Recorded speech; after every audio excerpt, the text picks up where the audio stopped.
Hello friends, आज की ताज़ा खबरों में आप सभी का स्वागत है। झारखंड की तमाम छोटी बड़ी खबर इस वीडियो में देखने को मिलेगी। सबसे पहले बड़ी खबर, छात्रों को मिल सकता है स्मार्टफोन या फिर लैपटॉप। एक बड़ी खबर की कोरोना महामारी के चलते घरों में रहकर पढ़ाई को मजबूत करने को लेकर के स्कूली छात्रों को केंद्र सरकार आने वाले समय में स्मार्टफोन या फिर लैपटॉप दे सकते हैं। फिलहाल जो जानकारी मिल रही है उसके मुताबिक बच्चों को ऑनलाइन पढ़ाई के लिए स्मार्टफोन, टैब, लैपटॉप या फिर टेलीविजन जैसे उपकरणों की सुविधा मुहैया कराई जा सकती है। इन दिनों सरकार का ध्यान ऑनलाइन पढ़ाई पर केंद्रित है और पहली से लेकर के 12वीं तक के छात्र छात्राओं को लैपटॉप या फिर स्मार्टफोन दिए जा सकते हैं। इसी के साथ ही अगली बड़ी खबर, छठ पूजा को लेकर के गाइडलाइन जारी। गाइडलाइन का हो रहा पुरजोर विरोध। झारखंड सरकार ने छठ पूजा को लेकर के गाइडलाइन जारी कर दिया है, जिसके तहत घर में ही पूजा करने का निर्देश दिया गया है, जिसका झारखंड वासियों ने पुरजोर विरोध कर रहे हैं।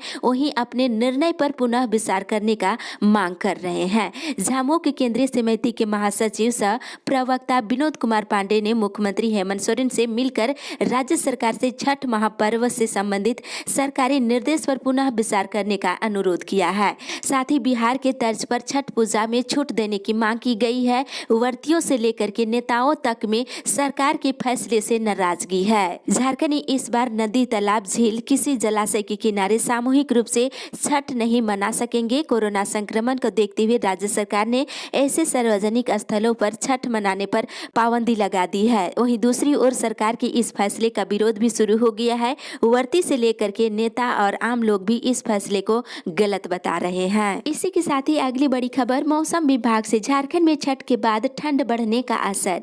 झारखंड में छठ पर्व के बाद 21 नवंबर से ठंड बढ़ने का असर है। लोगों को दिन में भी ठंड का एहसास होगा। वहीं देश के उत्तरी दिशा से पहाड़ी ठंड हवा चलने से न्यूनतम तापमान में आज से 1-2 डिग्री सेल्सियस का गिरावट आएगी। इसके बाद मौसम के साथ तापमान में क्रमवार बदलाव जारी रहेगा। आने वाले समय में न्यूनतम तापमान 10 डिग्री सेल्सियस तक गिर सकता है। साथ ही झारखंड में ठंड बढ़ने वाली बर्फीली हवा का प्रवेश डाल्टनगंज की ओर से होगा। यहाँ से हवा का बहाव रांची, उसके बाद जमशेदपुर, फिर दक्षिणी झारखंड के विभिन्न इलाकों तक शुरू हो जाएगा। इसी के साथ ही अगली बड़ी खबर, झारखंड में पिछले 24 घंटे के दौरान कोरोना के 166 नए मरीज मिले हैं। इसके साथ ही 4 और नए संक्रमित मरीजों की मौत हो गई, जिसमें धनबाद और दुमका से 1-1 और रांची से 2 नए मरीजों की मौत हो गई है। इसके साथ ही राज्य में कोरोना से मरने वालों की संख्या बढ़कर के 928 हो गई है। और पिछले 24 घंटे के दौरान बोकारो से 8, चतरा से 3, देवघर से 11, धनबाद से 12, दुमका से 2, पूर्वी सिंहभूम से 32, गढ़वा और गिरिडीह से 2-2, गोड्डा से 1, गुमला से 2 और जामताड़ा खुट्टी से 2-2, कोडरमा से 3, लातेहार से 2, लोहरदगा से 1, पलामू से 6, रामगढ़ से 12, रांची से 56, सरायकेला से 6 और पश्चिमी सिंहभूम जिले से 1 नए मरीज मिले हैं। इसके साथ ही राज्य में कोरोना मरीजों की संख्या बढ़कर के 1,06,230 हो गई है। इसी के साथ ही अगली बड़ी खबर, मेधा सूची जारी करने की मांग। मेधा सूची जारी करने की मांग को लेकर के पंचायत सचिव अभ्यर्थियों ने कांग्रेस भवन में सोमवार को धरना प्रदर्शन किया है। और प्रदेश कांग्रेस प्रवक्ता आलोक कुमार दुबे और लाल किशोर नाथ सहदेव के आश्वासन के उपरांत धरना और अनशन पर बैठे पंचायत सचिवों ने अपना आंदोलन स्थगित कर दिया है। आश्वासन दिया गया है कि जल्द ही मेधा सूची जारी की जाएगी। पंचायत सचिव के अभ्यर्थियों के द्वारा मेधा सूची जारी करने की मांग को लेकर के लगातार धरना प्रदर्शन करते आ रहे हैं। इसी के साथ ही अगली बड़ी खबर, राज्य सरकार का एक नया पहल, बेरोजगारों को मिलेगा अब रोजगार। काम नहीं मिला तो करे शिकायत। एक बड़ी खबर की, अगर आपके काम मांगने के बावजूद भी मनरेगा के तहत काम नहीं मिलता है तो आप हेल्पलाइन नंबर पर अपनी शिकायत दर्ज करा सकते हैं। राज्य सरकार के मनरेगा आयुक्त की ओर से ये हेल्पलाइन नंबर जारी किया गया है। ये टोल फ्री नंबर है, साथ ही व्हाट्सएप नंबर ये है, आप इसमें शिकायत कर सकते हैं। जॉब कार्ड नहीं मिलने पर भी आप इसमें शिकायत कर सकते हैं। भुगतान नहीं होने की स्थिति या फिर अनियमितताओं से जुड़ी किसी भी तरह की कोई भी समस्याएं होती है तो आप इस नंबर पर शिकायत दर्ज करा सकते हैं। राज्य के किसी भी जिले से हो, आप इसमें शिकायत कर सकते हैं। और साथ ही इधर मारवाड़ी कॉलेज प्लेसमेंट सेल की ओर से रोजगार उन्मुख प्रशिक्षण कार्यक्रम आयोजित की जा रही है। इसके लिए रजिस्ट्रेशन 17 से 26 नवंबर तक कराया जा सकता है। इसी के साथ ही अगली बड़ी खबर, बिहार जाने वाली ट्रेनों में सीटें है उपलब्ध। यात्रियों के लिए एक राहत भरी खबर की छठ पूजा में अगर आप बिहार जाना चाहते हैं तो इसके लिए परेशान होने की जरूरत नहीं है, क्योंकि ट्रेनों में सीटें उपलब्ध है, आप आसानी से बुक करा सकते हैं। 17 से 19 नवंबर के बीच हटिया और रांची से खुलने वाली कई ट्रेनों में first AC, second AC, third AC, sleeper और सेकेंड सीटिंग और चेयर कार में सीटें उपलब्ध है, जिसमें Hatia Islampur festival special, Ranchi Patna Janshatabdi festival special, Kosi super festival special, Ranchi Patna one trip super fast festival special ट्रेनों में सीटें अभी उपलब्ध है। इसी के साथ ही अगली बड़ी खबर, शारीरिक शिक्षकों का डाटाबेस होगा तैयार। राज्य के सरकारी स्कूलों में नियुक्त शारीरिक शिक्षकों का डाटाबेस तैयार किया जाएगा। इसके लिए सभी जिलों से स्कूलों में कार्यरत शारीरिक शिक्षकों की जानकारी मांगी गई है और प्राथमिक शिक्षा उप निदेशक ने सभी जिला शिक्षा पदाधिकारियों को 30 नवंबर तक रिपोर्ट देने को कहा है।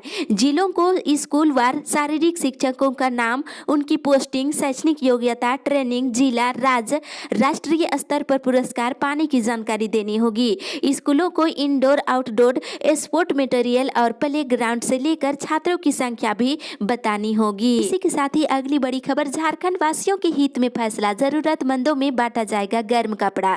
एक बड़ी खबर की उपायुक्त छवि रंजन की अपील पर राज्य के हर जिले में शहर के सामाजिक संगठन जरूरतमंदों को गर्म कपड़ा उपलब्ध कराएंगे। सामाजिक कार्यकर्ताओं ने बताया है कि हर वर्ष ठंड के मौसम में गर्म कपड़ा बांटने का अभियान चलाया जाता है, इस वर्ष भी चलाया जाएगा। सभी की सहमति से निर्णय लिया गया है कि सर्दियों में जिला प्रशासन के साथ मिलकर के गर्म कपड़ा का वितरण किया जाएगा।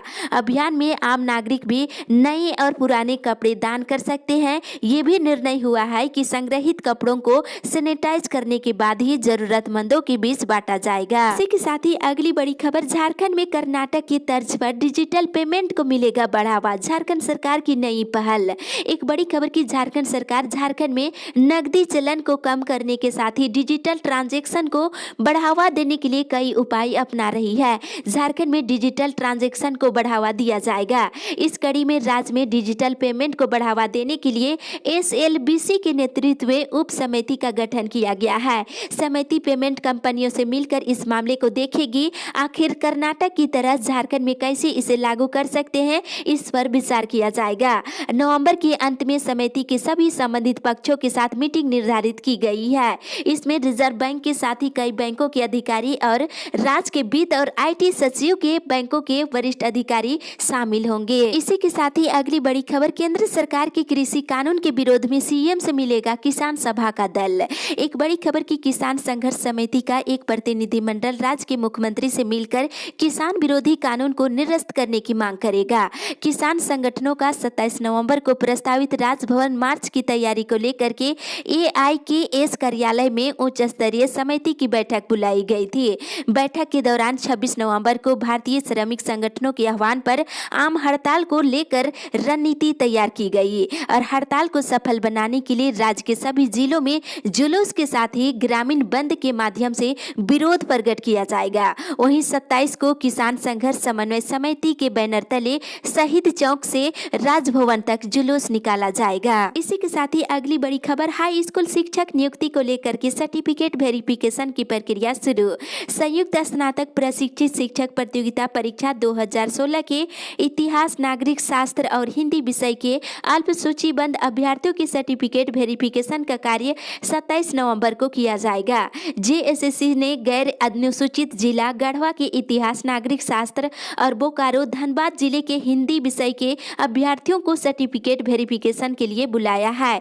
आयोग के परीक्षा नियंत्रक ने अभ्यर्थियों को सभी वांछित सर्टिफिकेट लेकर के आने को कहा गया है और अभ्यर्थी अधिक जानकारी के लिए JSSC की ऑफिशियल वेबसाइट लॉगिन कर चेक कर सकते हैं। और वहीं दूसरी तरफ झारखंड कर्मचारी चयन आयोग की ओर से गैर अनुसूचित जिलों में हाई स्कूल शिक्षक नियुक्ति की प्रक्रिया शुरू की गई है और शैक्षणिक कार्य, अनुभव, जाति आदि प्रमाण पत्रों में त्रुटि के कारण इतिहास, नागरिक शास्त्र के विषय के अभ्यर्थियों को नोटिस जारी किया गया है।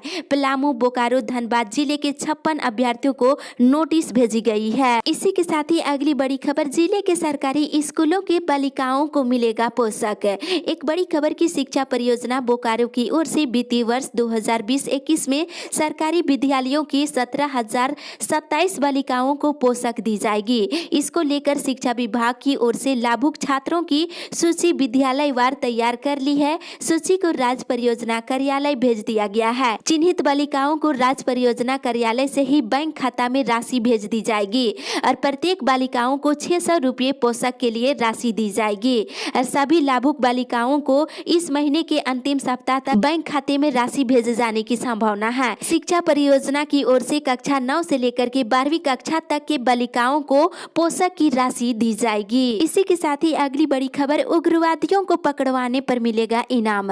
राष्ट्रीय जांच एजेंसी का एक शिकंजा झारखंड के तमाम उग्रवादी संगठनों पर कसा गया है। जदयू नेता और पूर्व मंत्री हत्याकांड में फरार चल रहे माओवादियों पर इनाम घोषित किया गया है। उग्रवादियों पर 1 लाख से लेकर के 10 लाख तक का इनाम घोषित किया गया है। साथ ही इधर लोहरदगा के पेशेवर प्रखंड के अंतर्गत सोरेंगदाग थाना क्षेत्र के मुंगो गांव में रविवार की रात जागीर भगत नामक पुलिस के पूर्व एसपीओ को माओवादियों ने गोली मार के हत्या कर दी। इसी के साथ ही अगली बड़ी खबर, मांगों को लेकर के अनुबंध स्वास्थ्य कर्मियों की एकजुट। स्वास्थ्य विभाग में विभिन्न योजनाओं के तहत अनुबंध पर कार्यरत स्वास्थ्य कर्मचारी अपने मांगों को लेकर के अब एकजुट हो गए हैं। इसको लेकर के सोमवार को अनुबंध कर्मचारियों के विभिन्न संगठनों की एक संयुक्त बैठक की गई और आपको बता दें, विनय कुमार सिंह की अध्यक्षता में आयोजित बैठक में कर्मचारियों से जुड़ी विभिन्न मांगों को एकजुट होकर सरकार के समक्ष रखने का निर्णय लिया गया है। मांगे नहीं पूरी होने पर आंदोलन करने का भी निर्णय लिया गया है। इसी के साथ ही अगली बड़ी खबर, आईआईटी के बीटेक कोर्स में नामांकन शुरू। कोविड-19 के कारण 5 महीने की देरी से आईआईटी के बीटेक और ड्यूल डिग्री कोर्स में नामांकन की प्रक्रिया शुरू हो गई है। साथ ही इधर बीबीएमकेयू के पीजी में नामांकन की प्रक्रिया भी शुरू हो गई है। पीजी कोर्स में नामांकन के लिए 16 नवंबर सोमवार से आवेदन की प्रक्रिया शुरू हो गई है। और साथ ही इधर राज्य के निर्देश पर झारखंड में प्राइवेट और पीपी मोड पर संचालित इंजीनियरिंग और पॉलिटेक्निक कॉलेजों में खुले इंटरव्यू के माध्यम से सीधे नामांकन लेने की छूट दी गई है। साथ ही 19 को फाइनल स्टेट मेरिट लिस्ट जारी होगा। झारखंड संयुक्त प्रतियोगिता परीक्षा प्रसाद ने यूजी नीट काउंसलिंग की प्रक्रिया शुरू कर दी है। इससे राज्य के विद्यार्थियों को झारखंड के 6 मेडिकल कॉलेजों में एडमिशन मिलेगा। साथ ही इधर नेशनल टेस्टिंग एजेंसी ने यूजीसी नेट जून 2020 के सभी 26 पेपर के मॉडल पेपर का आंसर की जारी कर दिया है। साथ ही इधर स्नातक के विद्यार्थियों की काउंसलिंग 23 के बाद होगी। डॉक्टर श्याम प्रसाद मुखर्जी विश्वविद्यालय की ओर से सभी विद्यार्थियों की काउंसलिंग के लिए 23 नवंबर के बाद बुलाया जाएगा। इसके बाद सर्टिफिकेट की जांच की जाएगी। इसी के साथ ही अगली बड़ी खबर, फिर मुख्यमंत्री बने नीतीश, जदयू कार्यकर्ता हुए खुश। महागामा के जदयू प्रखंड अध्यक्ष हारून रशीद ने नीतीश कुमार के मुख्यमंत्री की शपथ ग्रहण करने की खुशी में जदयू परिवार महागामा प्रखंड और महागामा नगर की तरफ से खुशी जाहिर की गई और लोगों के बीच खुशियों के साथ मिठाई बांटी गई। उन्होंने कहा है कि ये जीत बिहार की जनता की जीत है। नीतीश कुमार ने मुख्यमंत्री के रूप में वर्षों से बिहार की सेवा किए हैं। इसी के साथ ही अगली बड़ी खबर, 31 दिसंबर तक बहाल रहेगी रेल कर्मियों की पास पीटीओ की पुरानी व्यवस्था। रेलवे कर्मचारियों को मिलने वाले पास पीटीओ की पुरानी व्यवस्था फिर से बहाल की गई है। इसे लेकर सोमवार को रेलवे बोर्ड ने आदेश जारी कर दिया है। फिलहाल 31 दिसंबर तक रेल कर्मचारी पहले की तरह पास पीटीओ की सुविधा ले सकते हैं। वहीं सेवानिवृत्त कर्मचारियों को मिलने वाले पास के लिए पुरानी व्यवस्था 31 मार्च 2021 तक बढ़ा दी गई है। इसी के साथ ही अगली बड़ी खबर, आंगनबाड़ी केंद्र में बवाल, कम अनाज देने का लगा आरोप। गोड्डा जिले के हिरनपुर खास के आंगनबाड़ी केंद्र पर लाभुकों ने जमकर बवाल काटा है। लाभुक केंद्र संचालक पर कम पोषाहार देने का आरोप लगा रहे थे। दरअसल सोमवार की सुबह आंगनबाड़ी केंद्रों पर बच्चों के साथ गर्भवती और धात्री महिलाओं के बीच सहिया पौष्टिक आहार का वितरण कर रही थी। इस बीच लाभुकों ने कम मात्रा में पौष्टिक आहार देने की बात कहकर हंगामा करने लगे। लाभुकों ने कहा है कि विभाग के द्वारा उपलब्ध कराए गए आहार का निर्धारण मात्रा में वितरण नहीं किया जा रहा है। इस अपडेट में बस इतना ही। इसी तरह की रोज की खबर पाने के लिए आप हमारे साथ बने रहे।